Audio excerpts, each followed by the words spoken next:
માતાજી મિત્રો, આજે અમે પણ એ જ મેદાનમાં આવ્યા છીએ અને આજે હું તમને મારા ભાઈને દેખાડીશ. તો ચાલો. આ જોઈ શકતા હશો, આ નાનો મારો ભાઈ છે, અંકિત ભાઈ છે, જાનુબેન પણ આવ્યા છે.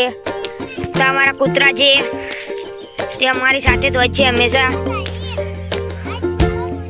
આ તે અહીંયા ઢેકળો છીનકે છે જાનુબેન. આરો ભાઈ, આ તમારું મોઢું બતાડો તો. જો આ છે મારું ભાઈ. આમ કરો, બાય બાય ક્યાં. જો બાય ક્યાં છે તમને. તો આની વાત માનીને તમે સબસ્ક્રાઇબ કરજો. આરો આમ કરો, જો સબસ્ક્રાઇબ કરો એમ પણ કહે છે. અને તમે જોઈ શકતા છો આજે સાંજનું વાતાવરણ છે અને આજે અમે એ જ મેદાનમાં આવ્યા છીએ.